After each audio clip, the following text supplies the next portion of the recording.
Boa noite, irmãos. Boa noite. Saúde, paz e prosperidade a todos. Amém. Vamos ficar em pé e vamos orar em nome de Jesus. Vamos falar com o Senhor nesta noite e pedir que Ele derrame sobre nós a sua bênção, a sua unção sobrenatural, para que Ele possa trazer para nós a sua direção. Nós que estamos aqui hoje para estudar um pouco mais, aprender um pouco mais, crescer um pouco mais no conhecimento das verdades do Senhor. Vamos orar, feche os olhos. Pai, em nome de Jesus, nos colocamos em Tua presença, Senhor, nesta noite e agradecemos, Senhor. Muito obrigado pela oportunidade que nós temos de estar na Tua casa e na Tua presença. Muito obrigado, Senhor, pela vida de cada um dos Teus filhos. Muito obrigado, Senhor, pelo Teu carinho, pelo Teu amor, pelo Teu cuidado, pela Tua proteção, pela Tua bênção, Senhor. Obrigado que o Senhor nos trouxe até aqui. Abençoe-nos, Senhor. Abençoe os irmãos que estão a caminho e que participarão conosco, Senhor, ainda nesta noite. Que o Senhor venha derramar a Tua unção do Teu Espírito sobre os nossos corações. Traga-nos a revelação, o entendimento que nós precisamos, o que nós nos propusemos a aprender, Senhor. Que a nossa mente seja aberta, o nosso coração, que o nosso espírito esteja ativado com o poder do Teu Espírito Santo. Pai, devido à barreira, impedimentos, bloqueios mentais, espirituais, humanos, carnais, diabólicos, não tem poder sobre a nossa vida, mas que o Teu Espírito Santo traga direção, que nós sejamos abertos para receber somente do Teu Espírito nesta noite, Pai. Em nome de Jesus, amém e amém. Graças a Deus. Pode assentar, queridos. Meus irmãos, nós estamos estudando já há algumas semanas um pouco da história da igreja. A gente fala um pouco sobre os avivamentos, fala também sobre o início da igreja protestante. É uma reunião que nós temos aqui, que é a reunião de crescimento espiritual. E eu entendi que nós precisávamos conhecer um pouco melhor a nossa história, porque quando a gente não conhece a história, a gente acaba se perdendo, pela falta de conhecimento, a gente acaba errando de novo o que os outros já erraram, né? Cometer os mesmos erros, e não há necessidade, a gente aprende com os erros dos outros. A Bíblia é um livro que ensina pessoas que deram certo e pessoas que deram errado. Por que a Bíblia mostra assim? Não é só gente que deu certo. Na Bíblia está cheio só de gente que deu errado. Para a gente poder aprender, para errar menos, né? Para evitar o erro, com sabedoria crescer. Então, quando nós estudamos a história da igreja, nós também estudamos isso, porque a igreja ela não é uma organização. Aqui no nosso país, em muitos lugares, a igreja precisa estar como organização, porque existem leis. Então nós temos documentos, um estatuto, nós prestamos contas do que nós fazemos. A questão financeira da igreja, ela tem um acompanhamento da Receita Federal, enfim, porque é questão de organização documental, enfim. Mas a igreja, ela é um organismo vivo, ela é o corpo de Cristo, e ela se movimenta não pelas leis humanas, mas pelas leis de Deus.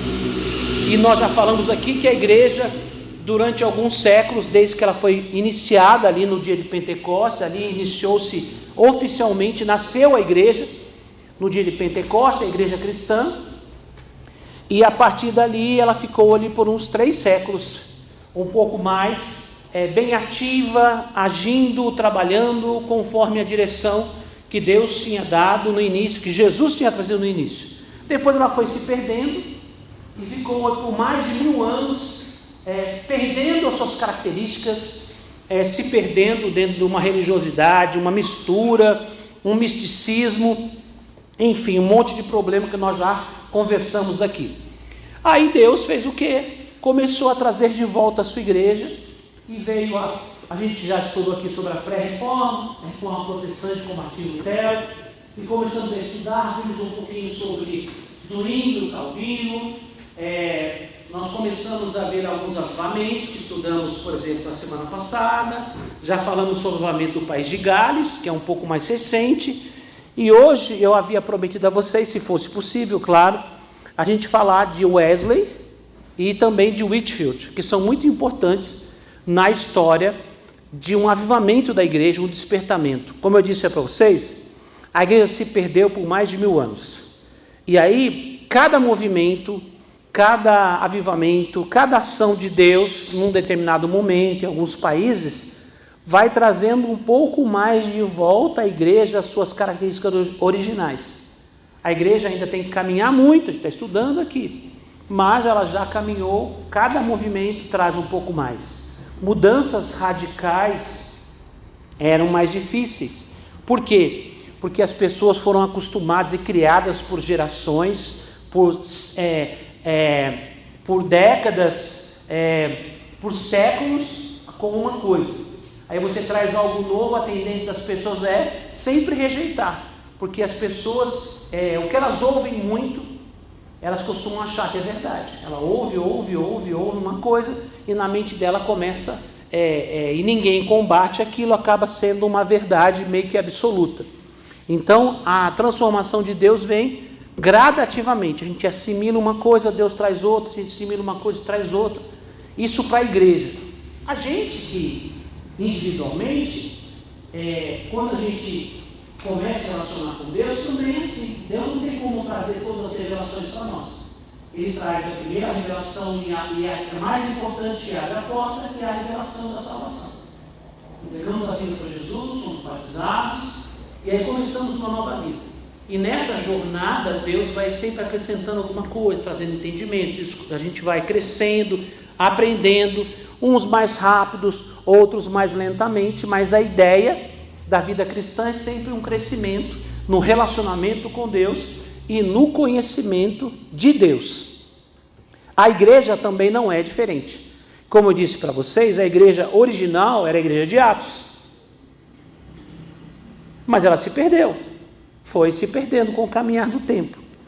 E o que os movimentos que Deus tem trazido, trazem um pouco mais, trazem uma transformação. Mas lembre-se, nós estamos estudando principalmente sobre o que a gente chama de avivamento. Os avivamentos começam sempre no meio dos cristãos, no meio do povo de Deus, e ele transborda para fora da igreja. Todo avivamento ele não é marcado só por experiências emocionais, ele é marcado por transformações pessoais. As pessoas são transformadas de verdade, não só participando de uma reunião, mas a vida delas é mudada, elas têm transformação no seu caráter, no seu jeito de ser, e consequentemente o avivamento ele traz transformações também na sociedade onde acontece esse avivamento. A gente está só recapitulando aqui que a gente já estudou aí, acho que umas 5 ou 6 semanas. E hoje vamos avançar com a história do avivamento da Inglaterra, através de Whitefield, George Whitefield e John Wesley. Vamos lá então? Vocês têm o papel, né? Contexto histórico, quer dizer, o momento em que isso aconteceu. Qual era a situação nesse momento? Século XVIII, era o início da Revolução Industrial. Mudanças sociais, urbanização, desigualdade, exploração da classe trabalhadora. O que estava em alta na Inglaterra era a igreja anglicana, era uma igreja fria, formalista e distante do povo. E a realidade que eles viviam era a necessidade de revolução espiritual. Então é importante, irmãos, quando nós entendemos também um contexto. O que acontece naquele lugar, como são as pessoas. Por quê? Porque a gente entende o porquê que Deus faz certas coisas. Quando a gente estuda a Bíblia, a gente lê certas histórias, experiências da Bíblia, eu procuro sempre trazer para vocês o quê? O contexto daquele momento. O povo estava vivendo isso, o povo durante um tempo fez aquilo, o povo foi nessa direção, então o povo não fez aquilo, estavam vivendo assim, para a gente entender o que eles estavam passando naquele momento, para entender o que Deus fez e tirar lições para nós nos nossos dias. A Bíblia não é um livro somente de conhecimento ou de história, é um livro que tem histórias, tem conhecimento, mas o objetivo é que ele traga transformação e não só informação, traga transformação para as nossas vidas. Então a gente tem que entender o contexto, o que acontecia lá, por que Deus fez aquilo e trazer para a nossa realidade hoje. Então o que nós estamos procurando entender, qual era o contexto histórico, o que acontecia na Inglaterra naquela época. A época, século XVIII, né? Mais para o final do século XVIII, como eu disse a vocês, quando a gente fala século XVIII, é de 1701 em diante, né? Fala século XVIII, mas sempre parece que é diferente, é estranho, mas é assim que a gente estuda história. Século XVIII, do 1701 até o final, até 1800, século XVIII, tá? Mudança, havia o quê? Revolução Industrial. Começava a Revolução Industrial. Vocês sabem que a Revolução Industrial começou, a construção de máquinas e o conceito forte que impulsionou a Revolução Industrial foi o quê? A construção de máquinas, mas também o conceito de máquinas a vapor. Sempre houve aparelhos, instrumentos, a humanidade sempre inventou muitas coisas, criou ferramentas, mas quase todas elas usavam essencialmente a força humana, com pequenas variações, mas essencialmente a força humana. Com a Revolução Industrial veio principalmente o quê? As máquinas a vapor. Eles descobriram o poder que havia na água que fervia e gerava um vapor. Aquele vapor gerava uma pressão. E no começo da Revolução, principalmente na Inglaterra, esse calor das máquinas era movido a carvão, e era carvão mineral. A gente hoje conhece carvão da que faz churrasco, não é assim não? Vocês lembram que é churrasco ainda, né? Só não está com moça aí, né? Vocês lembram que é churrasco, lembra, né? Lembra, né? Tá bom. A gente compra aquele carvãozinho do pacotinho, é isso não? E aí, aquilo é um carvão vegetal. Madeira que eles cortam em alguns lugares, geralmente são árvores menores, e eles passam por um sistema de combustão e fica o carvão que a gente usa. A Revolução Industrial começou com o carvão mineral. Até hoje, muitas usinas, que eles chamam de termoelétricas, são movidas a carvão, principalmente a carvão mineral. Quer dizer, o que é carvão mineral? É um tipo de carvão que está dentro da terra. Então a Inglaterra começou a ter uma classe trabalhadora, com um trabalho muito difícil, com risco de vida, as pessoas ficavam doentes nas minas de carvão. Então a Inglaterra tem muitas minas de carvão e é um trabalho que os operários fazem, um trabalho, como se diz, de gente pobre, que tem que sobreviver, porque é um trabalho muito difícil. É um trabalho muito difícil. Agora, por causa disso, há uma concentração de pessoas. O mundo vivia principalmente no campo. Agora começa a se formar cidades maiores e uma urbanização na cidade. Começa a ter alguns recursos, alguns benefícios que tem a ver com a Revolução Industrial. Quem foi à escola e não faltou ou não cochilou na aula de história, vão se lembrar do que eu estou falando aqui, tá bom? Para quem gosta, né? Eu sempre gostei muito de história, então a gente lembra de bastante coisa. Então, quais são as mudanças sociais? Urbanização. Agora as pessoas vivem nas cidades, as cidades começam a ter aglomeração de pessoas, e na aglomeração de pessoas com baixos recursos, então, geralmente vem casas mais simples, casas com uma situação precária, né? O conceito de hoje, que a gente fala de favela, comunidade, até algum tempo atrás eram como é que eu posso dizer? O diferente. Eram os cortiços, né? Um lugar que tem um monte de casa pequenininha, tudo amontoado num terreno só, às vezes compartilhando um banheiro só, né? Os mais antigos lembram disso. Eu, quando era criança, morei num cortiço. Alguém já morou num cortiço? Né? Então, era assim, muita casa no mesmo terreno, geralmente era o mesmo dono, assim não. A casa era pequenininha, a maioria dos lugares não tinha banheiro, assim, dentro e você tinha que usar um banheiro de um monte de gente, um banheiro coletivo, né? Então, porque a cidade, agora, ela tem disputa por espaço, porque na cidade tem trabalho, e as pessoas precisam sobreviver. Só que o trabalho delas não é um trabalho que paga bem. Então a tendência delas é ter uma moradia mais simples, mais precária. Então as cidades começam a ficar maiores e também começa a haver também essa situação dentro das cidades. É uma situação difícil com essa urbanização. E aqui diz, desigualdade, por quê? Né? Algumas pessoas ganhando muito dinheiro e muita gente passando situação difícil. Exploração da classe trabalhadora. O que é a exploração da classe trabalhadora? Condições de trabalho e também carga de trabalho. Trabalhar todo dia e trabalhar, por exemplo, desde madrugada até o final do dia. Não tinha muito horário de trabalho. Trabalhava, voltava, não quer trabalhar, vai embora. Tem 3, 4 esperando no seu lugar. Não havia muitas leis trabalhistas, isso vem para depois, né? Então essa era a realidade da Inglaterra. E ao mesmo tempo, o que a gente tinha ali? A igreja anglicana, que era a igreja da Inglaterra. Já expliquei para vocês que a igreja católica perdeu força na Inglaterra, a igreja poderosa no mundo, a igreja católica.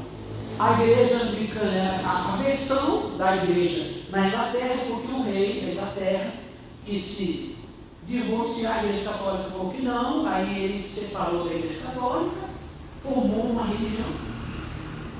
E aí ele casou de novo. Simples assim.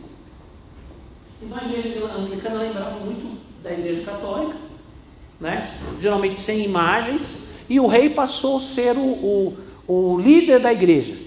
Até há pouco tempo a gente via a rainha da Inglaterra, né, lá na igreja anglicana, nas corações, ou então nos eventos, nos casamentos. Então aquilo ali é da estrutura da coroa. Até hoje é. Então eles têm influência nos cardeais, enfim, nos líderes religiosos. E é uma igreja extremamente fria. Quando eu falo fria, não é que na Inglaterra faz frio. Não é isso não. Fria por quê? Era assim, repetições religiosas de palavras, sem vida, sem trazer para o contexto das pessoas, porque, como eu falei para vocês, o que a gente procura passar para vocês não é só conhecimento, informação, é trazer isso para a nossa realidade, para a gente poder aprender, para praticar. Então, tinham palavras, assim, não era a mesma coisa da igreja católica, mas parecia muito. Né? Então, não se importava, e o que acontecia, irmãos?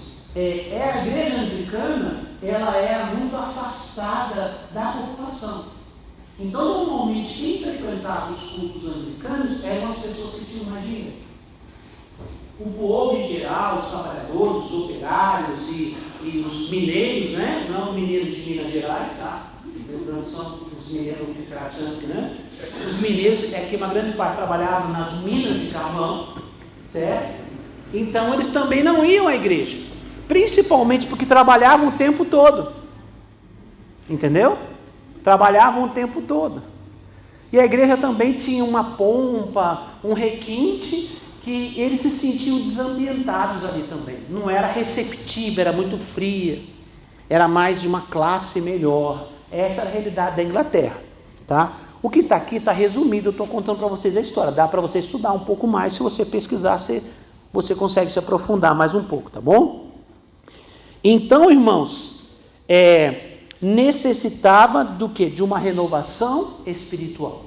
Então, esse era o contexto da Inglaterra no final do século XVIII, no meio do século XVIII, enfim, quando a Revolução Industrial está ali, enfim, todo esse processo de trabalhadores, o contexto, a urbanização, a pobreza, tudo isso é uma mistura de coisas que acontecem, e aí Deus levanta 2 pessoas que começam alguns movimentos. Nós temos 2 pessoas, vamos lá, 2. George Whitefield, nascido em 1714 e morto em 1770. Pregador anglicano de grande carisma e voz poderosa. ênfase, novo nascimento e justificação pela fé. Pregações ao ar livre, reunindo dezenas de milhares. Atuação na Inglaterra e nas colônias americanas, o primeiro grande despertar. Foco, conversão pessoal e impacto imediato. Então, a gente aparece primeiramente com destaque, antes de John Wesley, aparece George Whitefield. George Whitefield, de formação anglicana, né? Formação teológica, estudou teologia, enfim, toda a formação anglicana, mas Whitefield, ele tinha uma paixão por pessoas. Então, ele quebrou os protocolos e ele deixou o templo e foi aonde as pessoas estavam. Porque como as pessoas ou não tinham templo, ou não tinham acesso à igreja, que era anglicana, ele faz o quê? Em vez de ficar no púlpito da igreja, fazendo algumas reuniões, aquela liturgia, aquela coisa toda já preparada, ele saía e ia até onde as pessoas estavam. Whitefield, ele quebra o protocolo e ele vai até as minas de carvão, 4 horas da manhã, as praças, os lugares públicos, os lugares de movimento ali, ele vai até esses lugares e começa a pregar. Ele tem carisma, ele tem uma maneira como ele fala, ele tem uma graça, ele tem uma unção, apesar de uma formação religiosa mais fria, mas ele tem uma unção, uma graça de Deus. Lembrando, irmãos, que esses líderes, eles não eram pentecostais, tá? Eles não eram, mas eles tinham uma unção poderosa, uma graça para falar, uma unção, os dons de Deus estavam neles, tá? E eles pregavam. Então, o Whitefield trabalhava, pregava, ia, ele se misturava. Ele tinha uma certa proximidade com o John Wesley, ele conhecia John Wesley, pela mesma formação. A princípio, John Wesley meio que rejeitava o Whitefield, porque ele achava que o Whitefield pregava para o povão, saía de dentro do templo, e John Wesley era defensor que a palavra tinha que ser pregada só dentro da igreja. Que a tradição dizia isso. Isso era uma herança da onde? Católica. Que a herança católica dizia que o sagrado está na igreja, o sacrário. Então, a salvação veio por estar no templo, por fazer parte de uma estrutura religiosa. Não é, o foco principal não é Jesus, o foco é a igreja. Quando eu falo igreja, não falo o corpo disso, falo a instituição religiosa. A gente vem, participa, mas não é a igreja que salva a gente. Não é a placa da igreja. Não é a igreja que eu frequento que salva. Quem salva é Jesus, no meu relacionamento pessoal com Ele, né? Mas ainda muita casca da tradição religiosa ainda permanecia. Na igreja anglicana tinha isso. E Whitefield quebra o protocolo e ele sai. Ele tem uma pregação poderosa, ele vai até onde estão as pessoas, ele tem uma paixão por vidas, por almas, e a sua ênfase é no novo nascimento, quer dizer, toda pessoa precisa nascer de novo, né? Vocês aqui, a grande maioria de vocês são pós-graduados, não é isso não? Vocês estudaram com força o livrinho, né, do novo nascimento. Eu conheço também, irmãos, mas nós não tivemos tanta ênfase quanto vocês aqui, né? Durante muito tempo vocês estudaram e trabalharam com o conceito do novo nascimento. Não que a gente não crê no novo nascimento, tá, irmãos? A gente não teve tanta dedicação no estudo como vocês tiveram sobre o novo nascimento, tá? Quando eu falo em Mauá, de onde eu era, e vocês aqui ligados ao missionário Lana, tá bom? ênfase, novo nascimento e justificação pela fé. Isso são marcas do quê? As marcas da igreja reformada. Porque da igreja católica a justificação não era pela fé, era por obras. Né? Agora, Whitefield está pregando o novo nascimento e a justificação pela fé, que já são marcas da reforma.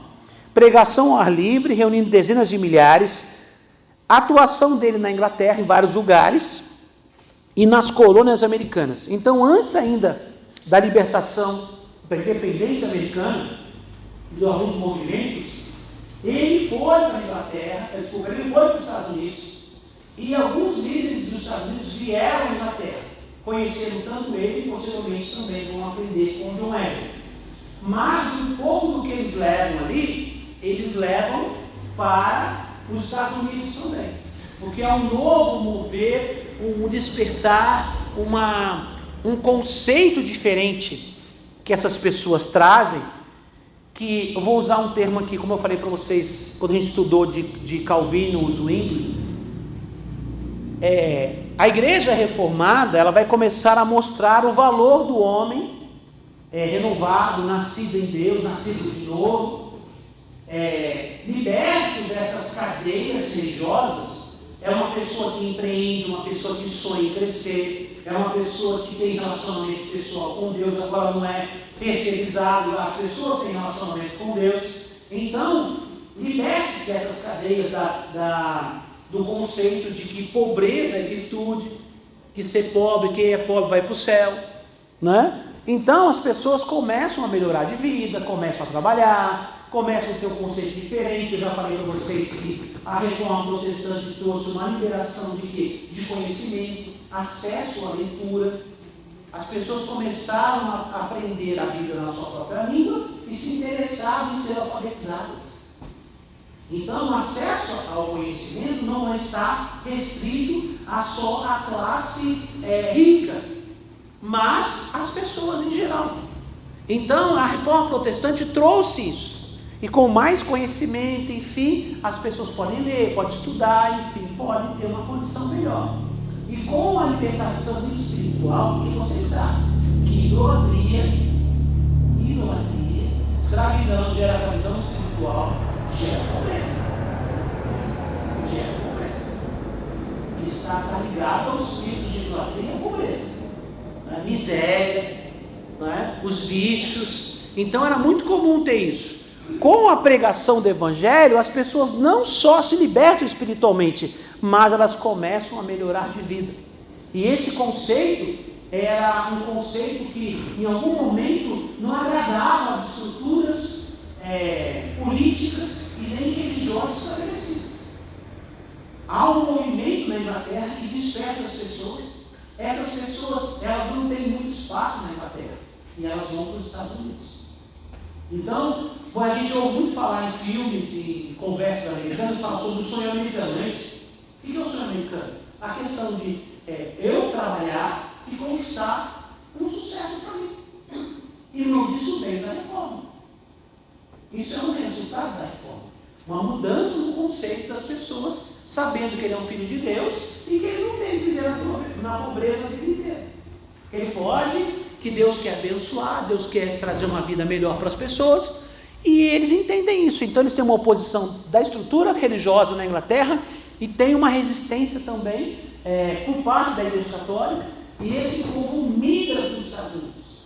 Eles ajudam a colonizar os Estados Unidos já com um conceito novo. Então por isso que a gente fala do sonho americano. O sonho americano nasceu da reforma, tá? Só para vocês entenderem os conceitos de história. Aí continuando aqui, então irmãos, ele tem uma atuação tanto na Inglaterra como também em algumas colônias americanas. Começa a ter uma influência, começa de uma forma religiosa, mas traz uma mudança na sociedade, na questão de visão de mundo das pessoas. Melhorar, trabalhar, correr atrás dos sonhos, acreditar que se você trabalhar, você vai melhorar de vida.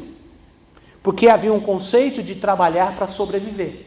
Contente-se, é um contentamento. Você nasceu pobre, contente-se em sobreviver. Hoje parece estranho a gente falando isso, não parece? Mas essas pessoas eram a coisa mais comum do mundo.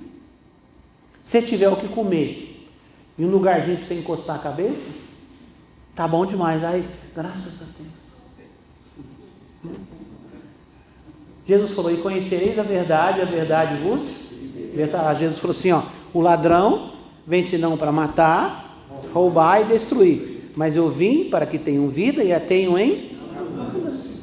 É só olhar para nós, não pode ser todo mundo, mas a maioria de nós, quando chegou na igreja, era pobre, de maré.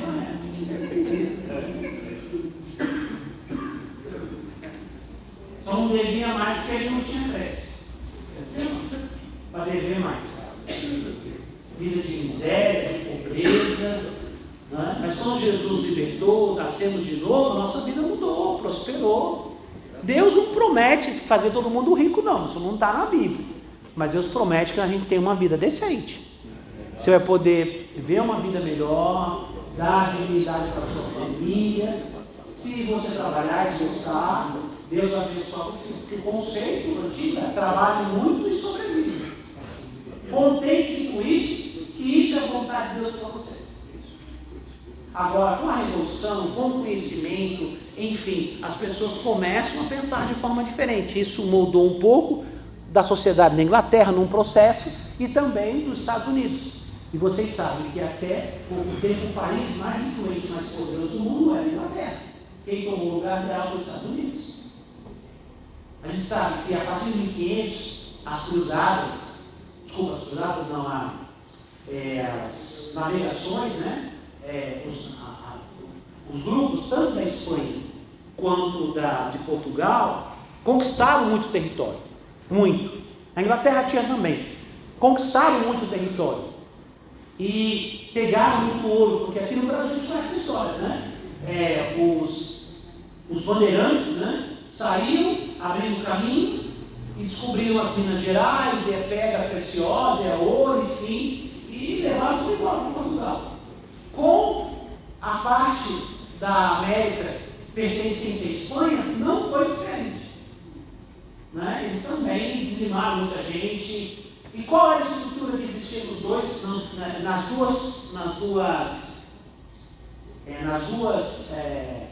nos dois países colonizados? Era a estrutura católica.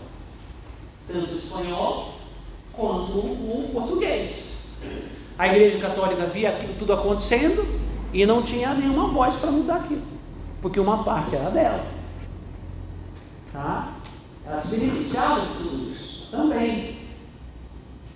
Nos Estados Unidos, o principal movimento vinha da Inglaterra.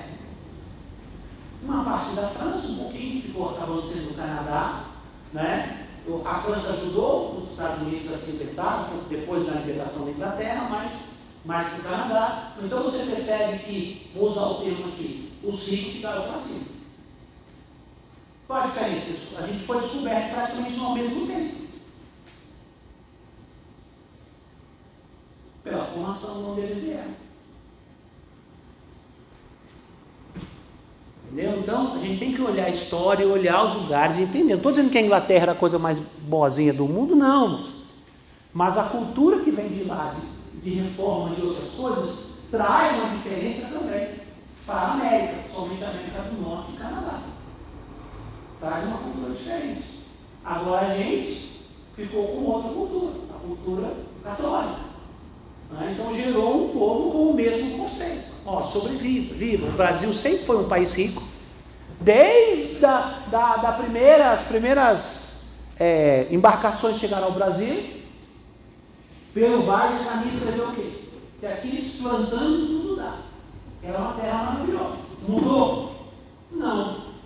Hoje o Brasil produz comida para 1 bilhão de pessoas. Nós somos 220 milhões, são quase 230.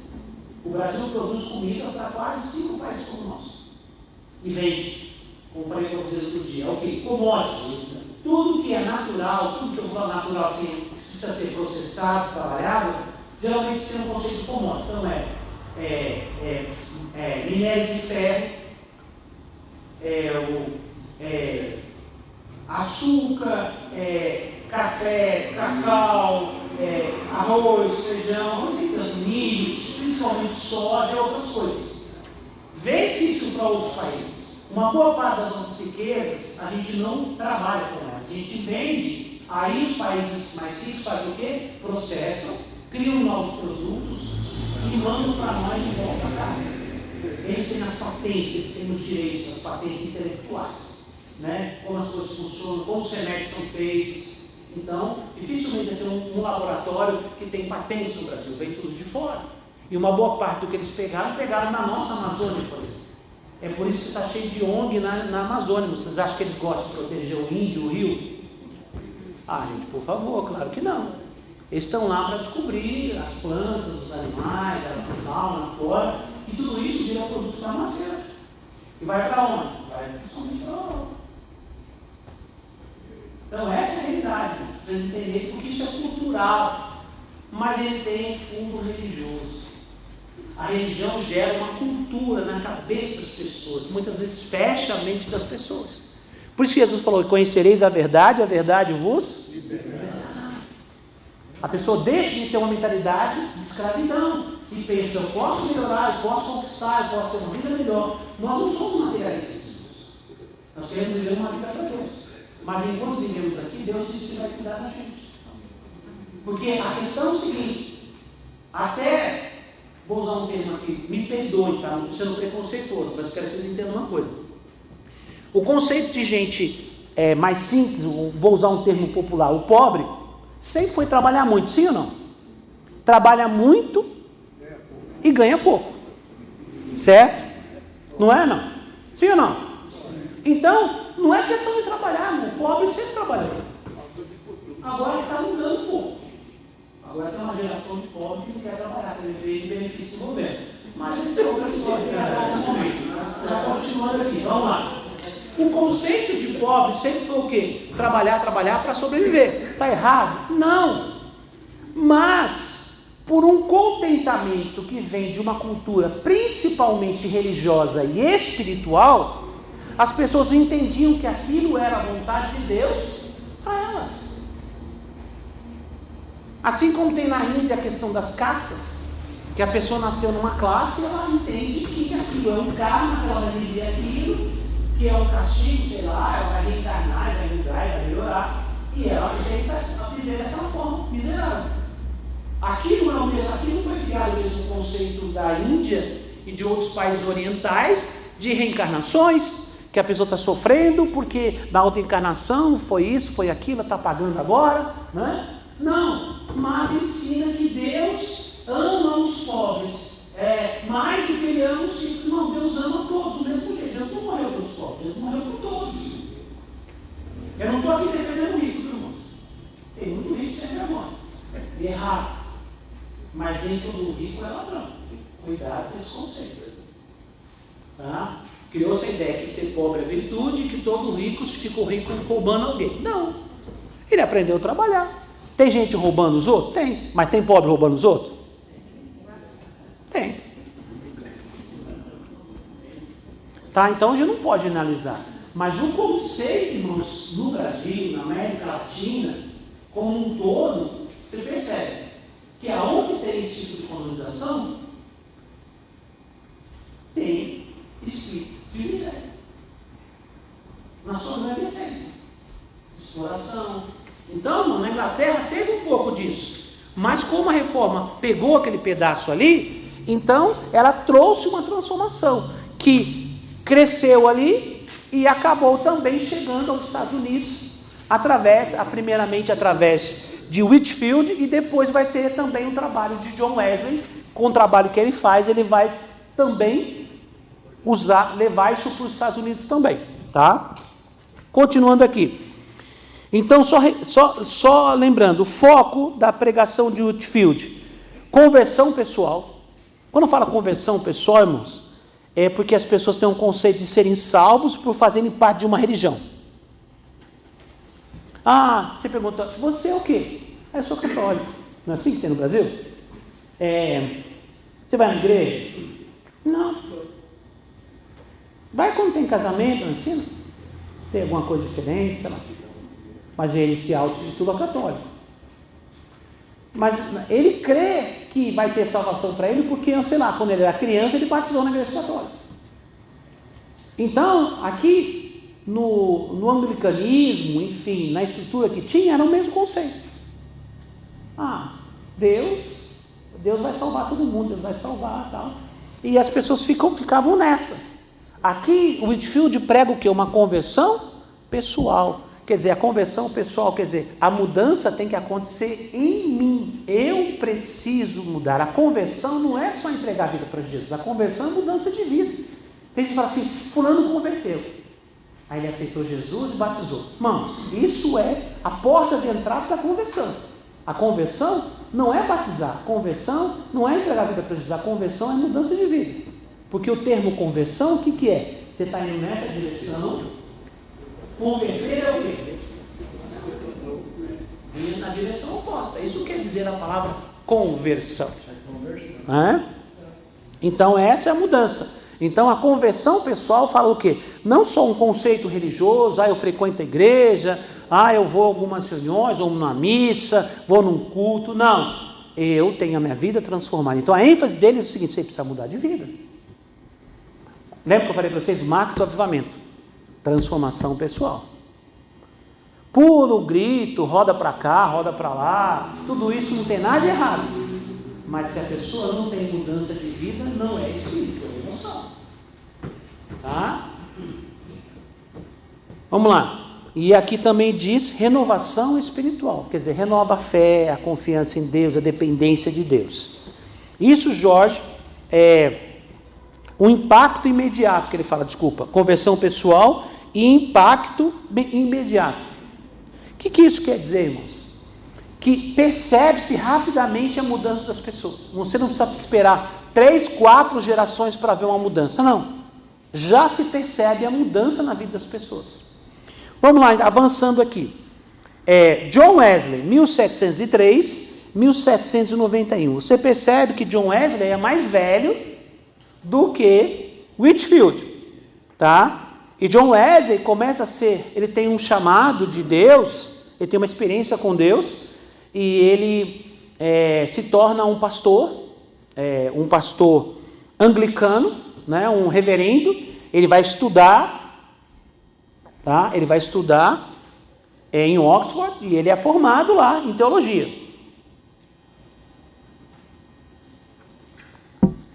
Mas ele é um ministro anglicano, tradicional, ele é amigo, tem um certo conhecimento com Whitefield, e o Whitefield sempre fala com ele que as transformações estão acontecendo nas ruas, lá do lado de fora, e John Wesley, ele não consegue aceitar isso. Ele acha que não funciona dessa forma.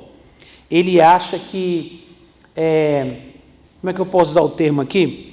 Ele acha que a religião não é para a rua, senão desvaloriza a fé, Deus, enfim, é o conceito que ele tem como tradição anglicana, que também veio da tradição católica, que o lugar que se fala de Deus, ou Deus está dentro do templo, né, e não nas pessoas, né? Como Paulo fala, não sabeis vós que sois o templo de Deus, que o Espírito Santo habita em vós?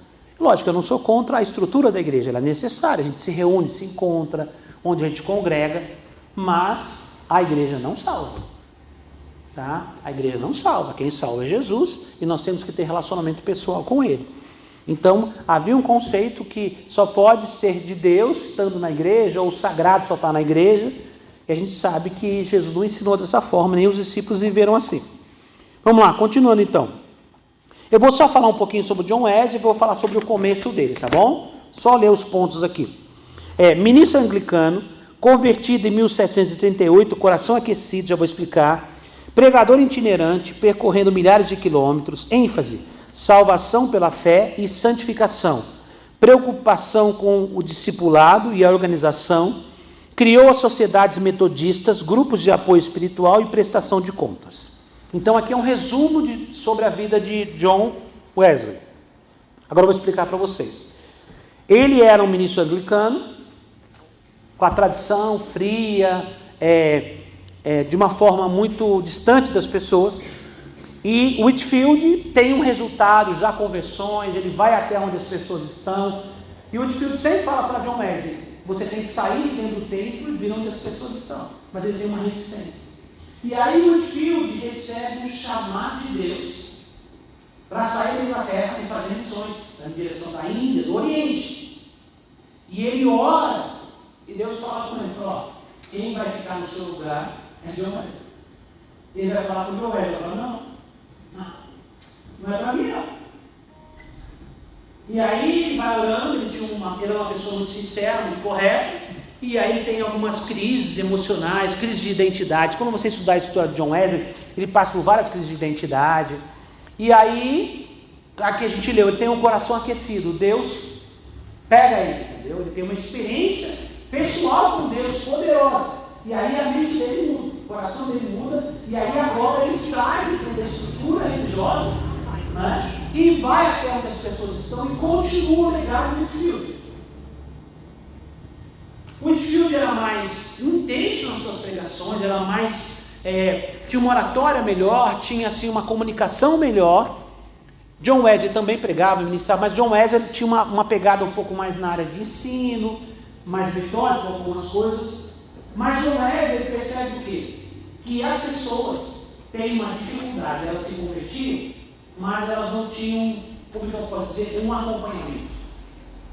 E vocês sabem, quando uma criança nasce, ela precisa de cuidado, sim ou não? Precisa de acompanhamento?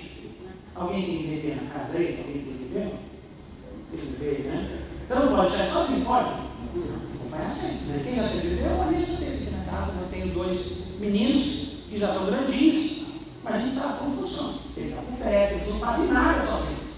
E depois vão crescendo e vão pegando uma certa independência para algumas coisas, é um processo natural. Espiritualmente também é assim. As pessoas não podem só entregar a vida para Jesus e depois vai fazer o quê? Ela nasceu de novo, vou fazer o quê nessa nova vida? É por isso que muitas pessoas se perdem. Não é porque não se converteram de verdade, ou porque não conheceram Jesus, assim, não conheceu Jesus de verdade, não, negou, não, a pessoa se perdeu, não sabia como fazer. Por isso a importância. E John Wesley percebeu que as pessoas simples, elas tinham o coração aberto para Deus. Até mais do que as pessoas que frequentavam as reuniões, as reuniões na igreja anglicana, que era mais uma coisa social do que uma igreja. Ele percebeu que o povo tinha sede de Deus, mas ele percebeu também o seguinte: não havia estrutura para cuidar desse povo, porque a igreja anglicana, ela não tinha esse jeito. E ele percebia que essas pessoas não tinham nenhuma formação, porque normalmente os anglicanos já, desde criança, já tinham uma formação, um conhecimento, um acompanhamento. E essas pessoas, como elas estavam fora da igreja, nasceram fora da igreja, elas não tinham nenhum tipo de conhecimento, nenhum tipo de base para continuar. E aí como é que faz? E aí Deus o inspirou e ele começou a formar, ele chamava isso de classes ou métodos. O que era? Era um grupo de pessoas que se reuniam. Ele começou a fazer isso. Ele reuniu um grupo que ia até 12 pessoas, no modelo de Jesus. São os primeiros relatos das células modernas, como era a igreja primitiva. A gente não chamava de célula, nem John Wesley chamava de célula, chamava de método. Mas era o seguinte: naquele ambiente eles tinham o quê? Oração, leitura da Bíblia, discipulado e uma outra coisa: prestação de conta. O que é prestação de conta? As pessoas eram acompanhadas de perto, elas diziam, o progresso delas era acompanhado. Eu sei que prestação de conta para algumas pessoas parece uma coisa ruim, mas não é. Todo mundo que quer crescer tem que aprender que prestação de contas é a forma que é a sua segurança. Porque a gente desvia, a gente enfraquece, a gente se perde sem perceber que está se perdendo. Você tem até boa intenção para algumas coisas, mas o que acontece? Lá na frente, você saiu de onde você estava completamente diferente e você não sabe o que aconteceu. Quando você tem um discipulado de prestação de contas, aquela pessoa olha para você, não é que ela quer te controlar, ela quer acompanhar você para saber. Porque, irmãos, é assim, eu já expliquei isso para vocês. Pequenos desvios, se não corrigidos, eles viram grandes desvios. Um grau que você virar, você está indo nessa direção. Se você virar um pedacinho para cá, aqui não vai nem aparecer. Um dia eu mostrei para você, eu vou fazer de novo aqui, ó. Só para você visualizar. Eu estou aqui. A minha direção é essa aqui, ó. Aqui entre essas duas cadeiras. Essa é a minha direção. Ó. Esse é o meu caminho aqui. Certo? Ó. Se eu me virar um pouquinho para cá, bem pouquinho, ó. Olha o meu pé. Vou virar só um pouquinho, ó. Um pouquinho, tá? Só um pouquinho. Aqui eu estou praticamente no caminho, estou. Ó. Então, a direção ali, vou dar um passinho aqui, ó. Um passinho aqui. Eu estou aqui, ó. O caminho aqui. Eu estou aqui. Quase você não percebe, não é isso? Se não corrigir, o que acontece? Eu dou mais um. Aí eu estou, ó. O caminho é aqui. Eu estou aqui, não estou tão longe do caminho, quase não dá para perceber. Agora,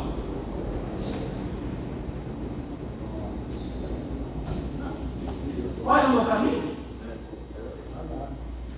Vocês perceberam? Não é exatamente isso. Quando você está caminhando com alguém, se presta conta a um discipulado, esse acompanhamento em amor não é manipulação, não é controle, é em amor. Pequenos conselhos, orar juntos, estudar a palavra, explicar a palavra, não faz parte do discipulado. Ele faz com que você alinhe. Se houver pequenos desvios, é muito mais fácil uma mudança. Você mudou um pouquinho, você já ajusta de novo, está fácil voltar. Quanto mais você caminha para longe, mais difícil é para voltar. E fora do caminho de Deus, você está por sua conta. A Bíblia diz que Jesus é o caminho, a verdade e a vida. Então, Ele é o caminho. Então, se você não com Jesus, você vai dar o caminho. Agora, se você sai do caminho, está por sua conta isso. Então, a gente quer muita cara, sofre, passa por situação que não deveria passar. Nem todo mundo consegue voltar, tem força para voltar. Porque fora do caminho, a pessoa está vencendo Satanás, dos demônios, das enganações, das mentiras, das filosofias que nos afastam ainda mais de Deus. Então, quando você é acompanhado, pequenas mudanças, às vezes você não percebe, mas quem já caminhou, que ele sabe que você não está, sabe que você está afastando, não é? Se tem duas pessoas andando juntas, nós somos, eu sou, sei lá, o meu pastor velho, vem cá, vamos exemplificar melhor, vem cá, pastor Dario está aqui, gosta aqui também comigo, muito bem. O pastor Dario está seguindo no caminho, eu sou um discípulo dele, certo? E aí eu estou um pouquinho, estou andando com ele, aí eu dou uma desviadinha dele ali, dá um passo.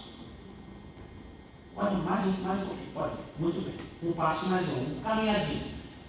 Aqui a gente está junto, não está? Agora eu vou caminhar um passo grande igual dele, ó. Já não estamos mais encostados. Entendeu? Como eu não entendo o caminho, para mim aquilo é caminho, porque é um caminho que eu não andei. Só que ele é um discipulador, ele já conhece esse caminho, que ele já passou por ele. Ele olha e percebe que eu estou longe dele, porque ele está no caminho certo. Eu acho que estou no caminho certo, porque eu não conheço o caminho, eu estou aprendendo. Ele já conhece o caminho. Então ele olha e fala: olha, Senhor, você está um pouquinho fora, vem aqui comigo, vamos corrigir isso aqui, vai me chamar, vai conversar comigo, a gente vai continuar. Agora, se eu não tenho Dario, vem para cá.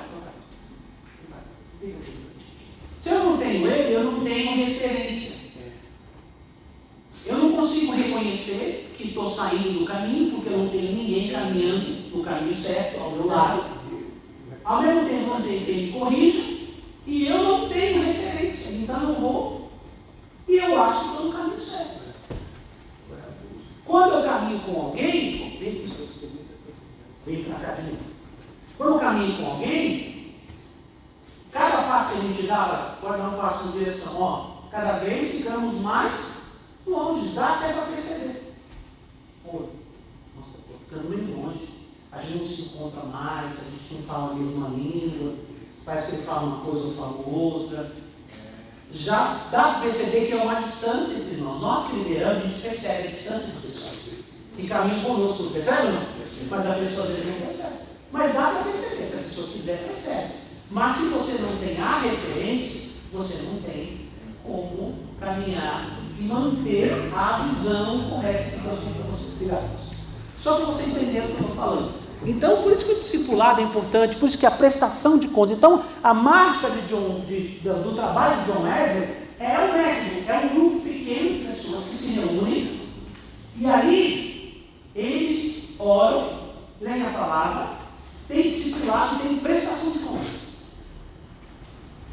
Dali, irmãos, eles têm também um coração, o mesmo coração dos comuns. Então, eles também fazem o quê? Evangelizam. E as pessoas saem dali já com um certo conhecimento e eles começam a formar outros grupos. Eles começam a formar novos métodos. Quando eu falo, não método novo no sentido de uma invenção nova, mas um grupo. Os grupos começam a se multiplicar, porque os primeiros grupos agora têm pessoas maduras. E pessoas maduras vão ajudar a cuidar de outros que estão começando. Então os métodos se multiplicam pela Inglaterra. São mais de 100.000 pessoas. Mais de 10.000 grupos na Inglaterra, através de John Wesley.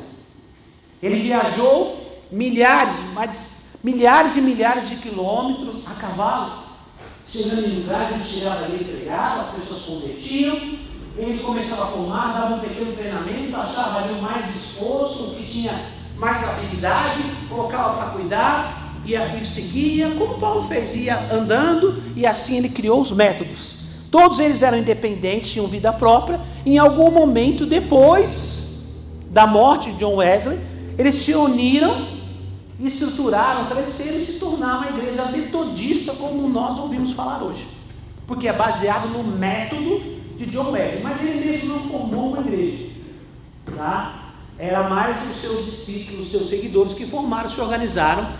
E uma boa base da estrutura de igreja americana e modelo de negócios, modelo de padrão americano, enfim, vem dos metodistas, tá? Eles metodistas, eles são milhões de pessoas no Brasil hoje, para os padrões do evangelho hoje, a igreja metodista, na sua essência, sua mais tradicional, é até bem tradicional, porque ela segue aquele padrão mais antigo, mas John Wesley fez um grande trabalho pelo evangelho, e ele influenciou não só a Inglaterra, mas influenciou também uma boa parte dos Estados Unidos, e outros lugares também foram influenciados pela estrutura deles, tá? Continuando aqui, ó. Pregador itinerante, percorrendo milhares de quilômetros, ênfase, salvação pela fé, que é a base, né? Salvação pela fé e santificação, por isso que tinha discipulado, para acompanhar, prestação de contas, oração, palavra, discipulado, prestação de contas. Era a essência dos grupos que a gente chama hoje de célula, eram os grupos que John Wesley formava, que ele chamou de métodos. Então tinha todo um trabalho, e isso trouxe uma transformação para as pessoas, inclusive na sociedade inglesa também, tá? Continuando aqui, preocupação com o discipulado e a organização. Agora não é só ganhar alma e dar uma palavra, agora é cuidar e organizar de uma certa forma. Criou as sociedades metodistas, grupos de apoio espiritual e prestação de contas. Vamos lá, continuando aqui. Impactos do avivamento. Tanto de um quanto do outro, tá? Junto. Renovação espiritual em toda a nação inglesa. Uma renovação, por quê? Porque eles tiveram, né, uma frieza, e isso trouxe uma renovação espiritual, conversões em massa e transformação de vidas. Então, uma coisa é consequência da outra. A conversão gera mudança de vida. E quando eu falo mudança de vida, não só a mudança de vida no sentido espiritual, mas também material, enfim, todo o conceito dessas pessoas muda. Influência social. Qual o trabalho que esse movimento trouxe? Escolas, orfanatos, ajuda aos pobres, temperança e luta contra a escravidão. Você sabe que a Inglaterra aboliu a escravidão bem antes dos outros países, bem antes que o Brasil e outros lugares, né? Isso foi influência de quem? Do trabalho de John Wesley. John Wesley era um pregador ferrenho contra a escravidão. Se você pegar e estudar a história, você vai ver que ele teve uma influência entre os políticos, entre os políticos e muita gente. Ele influenciou, ganhou muita gente para Jesus em todas as esferas da sociedade. A ênfase de trabalho evangelístico dele estava ligado às pessoas simples, praça pública, grandes movimentos nas cidades, mas ele teve uma atuação política. Leia sobre isso, estude. Ele teve uma atuação política, ele era um defensor de alguns valores da política, tá? Cuidado com as pessoas, trabalho social, que o governo cuide das pessoas, e também combateu a escravidão quando o mundo trabalhava com escravidão. A mão de obra de uma boa parte do mundo era de escravos vindos da África. Então a Inglaterra foi o primeiro país a parar com isso e acabou influenciando outros lugares, os Estados Unidos, e o Brasil demorou mais, enfim. A gente conhece um pouco da história daqui, tá? Ajuda aos pobres, temperança, irmãos. Uma característica da Inglaterra e de outros países, a gente viu isso também quando a gente estudou sobre o avivamento na Alemanha, que a característica, né, daquele povo era um povo de confusão, briguento, problemas de temperamento, bebida, uma vida com a prostituição, jogos. Irmão, não pensa que o pessoal joga hoje porque tem tigrinho, tá? Não é isso não. O povo, jogo tem desde sempre, tá? E nessa época as pessoas tinham muita influência de jogos de azar. Então a religião vem combatendo isso, vem combatendo, porque isso é uma porta para o devorador, irmão. Jogos de azar, o nome já chama. Qual é o nome do jogo?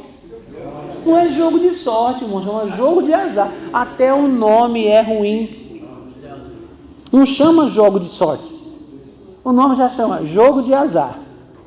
É tão claro isso, irmãos, mas a pessoa cai nisso. Irmãos, presta atenção, para vocês entenderem como miséria chama miséria.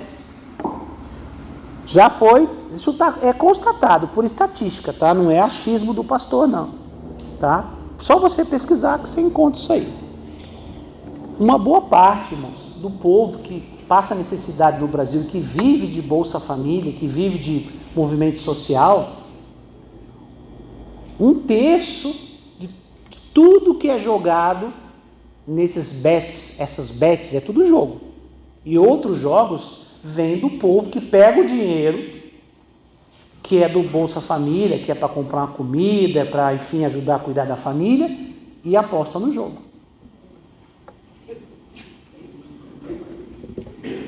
O cabra já não tem. Depende de ajuda do governo. E ainda pega o dinheiro, que já não é muito, e dá na mão do demônio. É na mão do demônio. Porque a Bíblia diz que devorador é demônio, não é? Gafanhoto do inferno. Entendeu? O nome chama jogo de azar. O nome já é ruim. Aí a pessoa vai lá e tem gente que acha que ele vai ganhar dinheiro e esses caras que tem a empresa vai perder dinheiro. Cassino perde dinheiro. Não, mano, não existe cassino perder dinheiro. É para ganhar. Para ganhar. De vez em quando alguém ganha um negocinho de nada, ele fica... Aí ele começa a achar que ele é o cara, daqui a pouco perde 50 vezes mais do que ele ganhou. É sempre assim. Ele dá um pouquinho para poder enganar você, igual o traficante. Experimenta a primeira vez, é de graça, depois você vai ter que pagar. É um vício emocional, irmãos, não é diferente, tá? Irmão, a gente fala sobre isso, a gente fala muito sobre vício, sobre bebida e drogas, mas o nosso mundo hoje é um mundo que vive principalmente com uma deficiência emocional. O mundo hoje é fraco emocionalmente. A nova geração, principalmente, tem problemas graves emocionais. Pela criação, enfim, por uma série de influências que não dá para contar tudo aqui. E a questão da pornografia e a questão do jogo não é emocional. A da pornografia é sentir, fazer parte de algo, é ter prazer, sem ter compromisso. Tá? Então isso destrói a alma de uma pessoa, atrai demônio, vou ser bem claro, tá? Destrói a alma, atrai demônio, contamina uma pessoa, e se uma pessoa vai para um relacionamento sério, um casamento, e ele não se libertar disso, ele vai levar esse ambiente para dentro do casamento.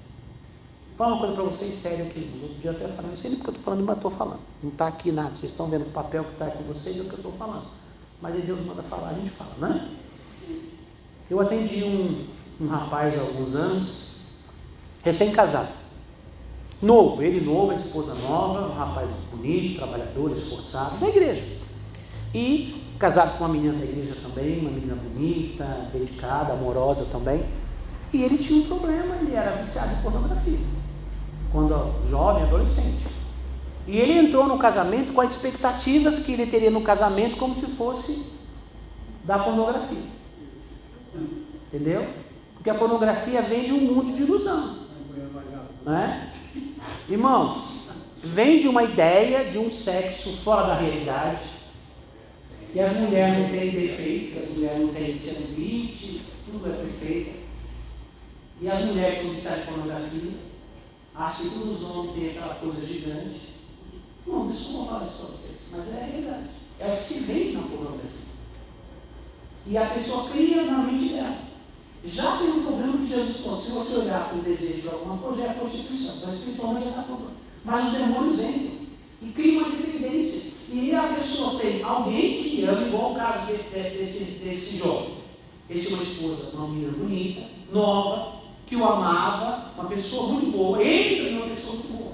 Mas ele estava infeliz no casamento, por quê? Porque a influência que tinha na alma dele era ligada à pornografia.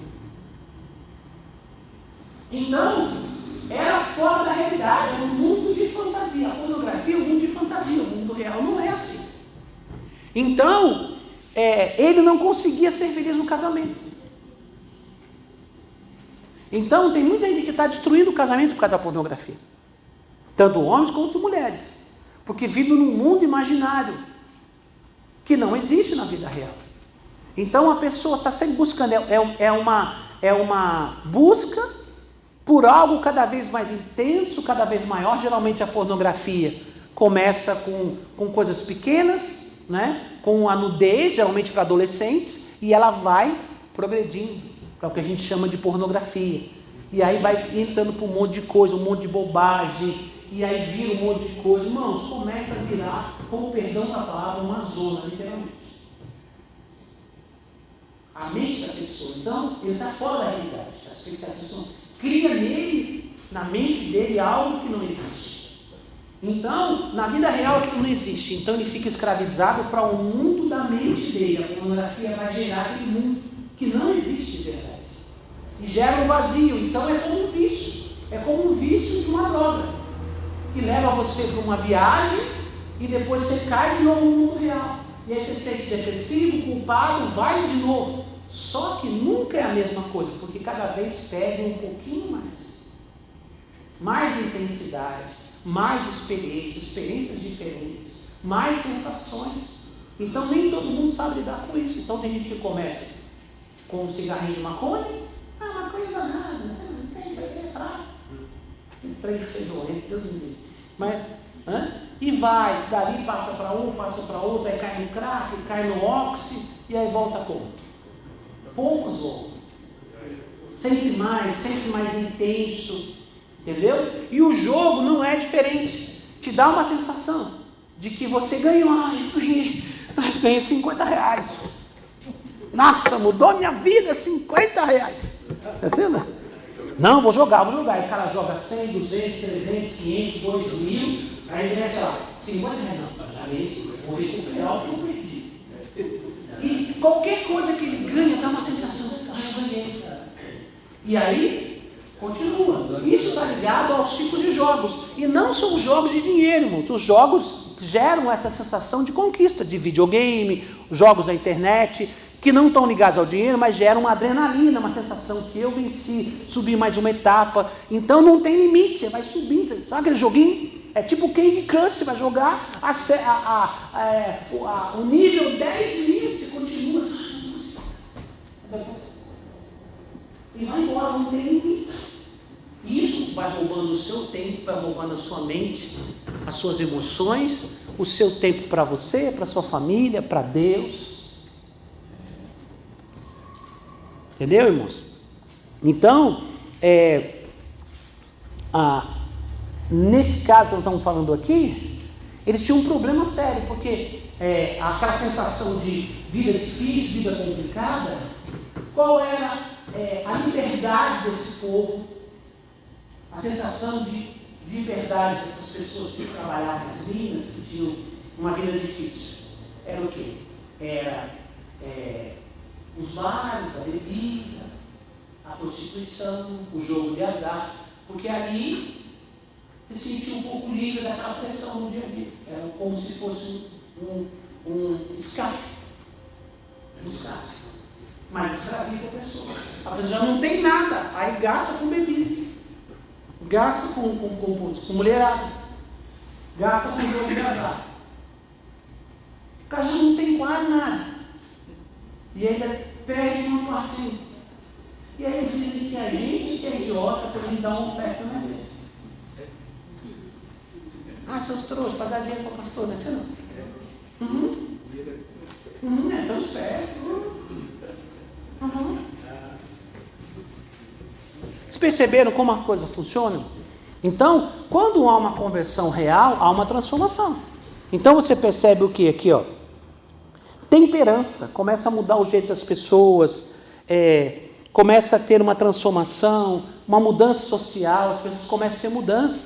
Então, o simples fato, presta atenção, de não arrumar confusão, de ter temperança, trabalha melhor, se torna uma pessoa de confiança. Você está trabalhando num ambiente, você é brigão, é beberrão, gosta de confusão. O máximo que você vai ter é aquilo que você está tendo se não for mandado embora. Agora, a pessoa muda, tem temperança, então agora ele é uma pessoa confiável. Fulano, você trabalhava igual todo mundo, agora você é uma pessoa, está correta. Agora você vai ser encarregado deles. O cara sobe, o salário aumenta. E agora ele também não está gastando mais com aquela monte de porcariada. Então ele consegue dar uma vida melhor para a família, já consegue comprar uns livros para os meninos. Vocês perceberam como a coisa muda simples? Eu não estou falando nada de sobrenatural, estou falando só de coisa natural. Naturalmente. Se alimenta melhor. Naquela época muitas pessoas morriam doentes por má alimentação. Agora tem um pouco mais de comida, tem acesso a conhecimento. A igreja trazia conhecimento, bíblias, livros, as pessoas aprendiam a ler. Hoje menos, irmãos, mas eu sou da época em que uma grande parte das pessoas que vinham para a igreja aprenderam a ler com a Bíblia, porque não sabiam ler. Isso agora, irmãos, há 30 anos, 40 anos. Imagine nessa época aqui. Irmãos, pastor, mas o que tem de mais ler? Irmão, deixa eu falar de uma coisa, um ditado, não é versículo bíblico, aviso antes, né? Mas é um ditado popular que diz assim: em terra de cego, quem tem olho é rei. Quase ninguém sabe ler. Alguém sabe ler, ele vai ter uma condição melhor que os outros, porque ele vai organizar, fazer anotação, enfim. Sempre quem tem mais acesso a conhecimento, enfim, vai ter melhores oportunidades. E a igreja vai gerar isso naturalmente. Não é só o espiritual também tem, mas a vida da pessoa muda, a perspectiva das pessoas mudam, a cabeça da pessoa muda, o demônio não está mais montado nas costas dele, trazendo opressão. Então tudo isso muda e traz prosperidade. Como eu falei para vocês, a mãe de nós quando chegou na igreja, não é que nunca trabalhava muito, mas vivia de uma forma miserável. Não era falta de trabalho, é porque estava escravizado por um monte de coisa, não é? Gastando rios de dinheiro com remédio, com tratamento, com enganação, faz um trabalho aqui, faz uma demanda ali, faz não sei o que, não é? Gastava o que não tinha. Minha mãe arrumou dinheiro emprestado, doente, perturbado, meu pai alcoólatra, dinheiro que ela não tinha nem para a gente comer direito em casa, ela arrumou uma grana para uma mulher fazer um trabalho lá para ela. Para essas coisas arrumou dinheiro. Perceberam como que o demônio é?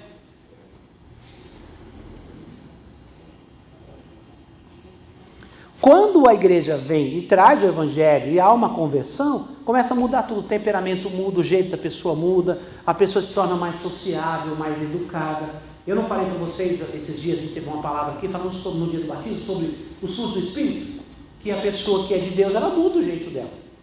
E se você aprende a trabalhar suas emoções com a direção do Espírito, se você aprende a ser uma pessoa mais amorosa, mais alegre, menos resmungona, mais grata, se você aprende a ser uma pessoa mais respeitosa, a gente viu ali delicadeza, né? Saber tratar as pessoas na amabilidade, respeito, domínio próprio, né? Bondade.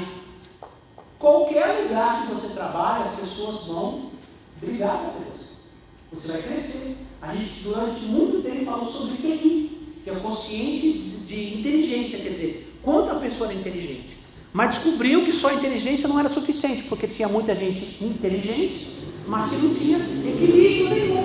Era a pessoa que criava problema com as equipes, criava confusão, não trabalhava muito com ninguém. E eles começaram a formar há uns 30 anos um conceito de quê? De que é consciente e emocional. Quais são as pessoas que sabem trabalhar em equipe, sabem se relacionar, sabem respeitar a outra pessoa, sabem conviver em grupo? São as pessoas que vão ter melhores posições, que vão alcançar. Talvez não tenham maior QI, mas elas sabem agregar e não separado. Esse é o princípio que a gente tem que aprender na igreja. Como cristão, como crente, não, como ligar. O ferro afia o ferro. A gente aprende aqui. A igreja não é um lugar de gente perfeita, gente imperfeita, mas aqui a gente vai melhorando, a gente vai aperfeiçoando. E a gente melhora como pessoa. Então, as coisas melhoram para nós. Então, o evangelho é tudo de bom, irmãos. Não é? A pastora Tana Teresa costuma dizer que é tudo de bom. Não é? E é exatamente isso, é tudo de bom quando você encontra Deus, se você sabe aproveitar o que Deus tem para você. Então, irmãos, aqui havia transformação social, em todos os sentidos, mudança de mente, prosperidade, conceitos novos. Então, irmãos, agora temos aqui a luta contra a escravidão, que a gente já falou, né? É uma mentalidade diferente, que todo ser humano é igual perante Deus. Quando eu falo igual, é no sentido de ter o mesmo valor diante do Senhor, tá? E aí diz assim, contribuição para moldar a cultura moral e a moral inglesa do século XVIII. Então, a coisa começa a melhorar ali, mudar alguma coisa. Mudou tudo? Não, pastor, mas melhorou muita coisa, porque era bem ruim. Qual o legado? 6. O metodismo espalhou pelo mundo, né? O trabalho dele se espalhou pelo mundo. O avivamento deixou marcas profundas. Vida cristã mais, o quê? Autêntica, não só de fachada, de verdade. Compromisso com santidade e serviço. Santidade é uma vida correta, uma vida santa, uma vida equilibrada. E serviço, o que é o serviço? É ajudar as outras pessoas, esse é o serviço. União entre evangelização e ação social, né? Você não pode só fazer trabalho social. Por quê, pastor? O trabalho social ameniza o sofrimento de alguém momentaneamente, mas não combate a causa, na sua grande essência, não combate a causa. Ela só vai ali tentando amenizar aquela situação.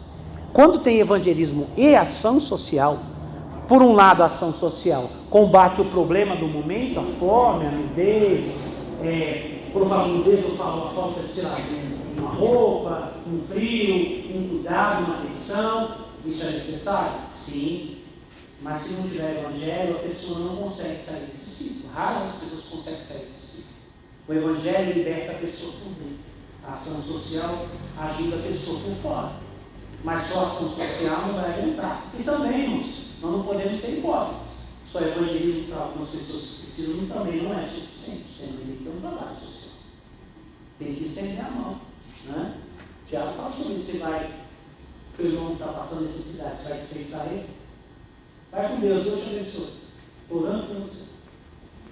Faz alguma coisa por ele agora, continua orando. Ele vai vencer aquela situação, Deus vai abençoar a vida dele e ele vai caminhar com as próprias pernas. Tá? Então, o trabalho social pode ser muito bom e pode ser muito ruim. Quando ele cria uma dependência de que as pessoas têm a obrigação de fazer e a pessoa não tem nenhuma necessidade de mudar. Eu só recebo e as pessoas têm uma dívida comigo. É o conceito do mundo hoje. Não é assim, não? A sociedade está devendo para mim. Me roubou tal coisa, me roubou aquilo outro. Me roubou... Velho, se tu não correr atrás, vem com esse mimimi para você ver. Vai ficar sempre assim. Com dozinho. E vai viver sempre uma vida com problema. Nunca vai melhorar. Tem que levantar a cabeça. Passei por isso, passei por aquilo.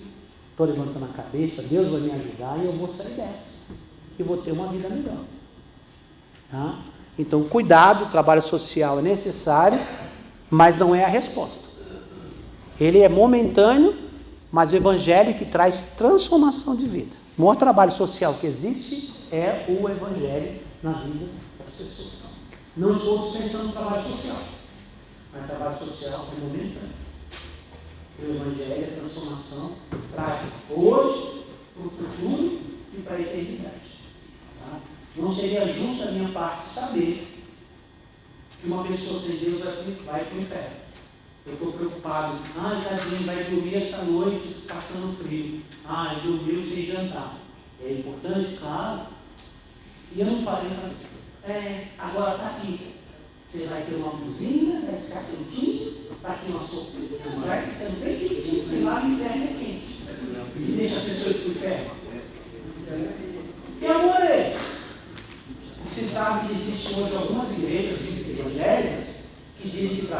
você é uma coisa e o evangelismo é outra. Não pode misturar. Não existe isso. Não existe isso. Eu sei que uma pessoa sem Deus vai para o inferno. Eu me preocupo de ele ficar uma noite sem comer e não me preocupo que ele vai para o inferno.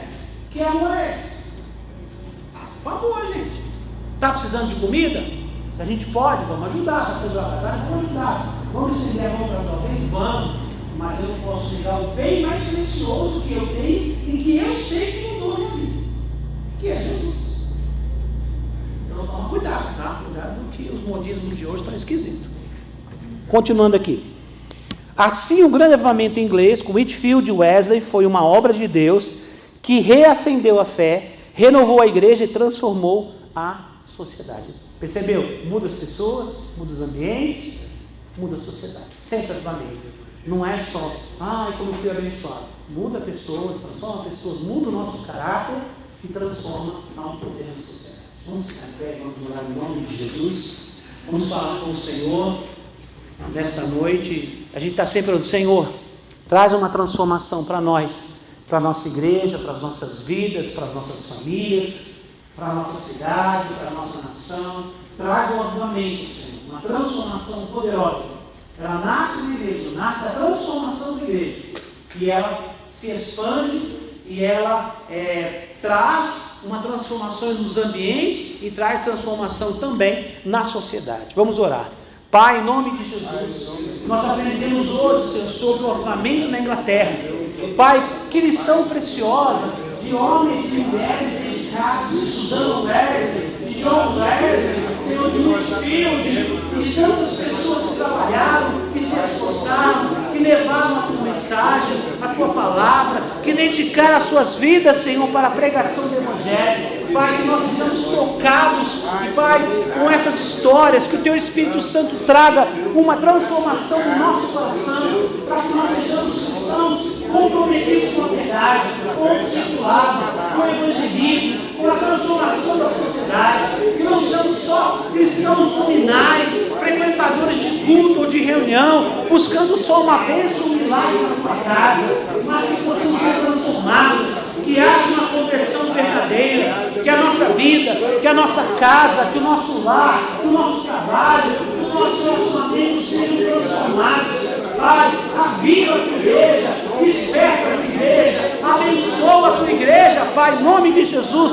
e traz avivamento para a nossa cidade, traz avivamento para o nosso estado, traz avivamento para a nossa nação. Nós te pedimos, Pai, em nome do Senhor Jesus, os últimos dias estão chegando, o Senhor Jesus está voltando, e Ele vem buscar uma noiva santa, uma noiva, Senhor, sem mancha, sem mácula. Leva-nos, Senhor, a viver uma vida que lhe agrada, na Tua presença. Nós te pedimos, Pai, em nome de Jesus. Amém.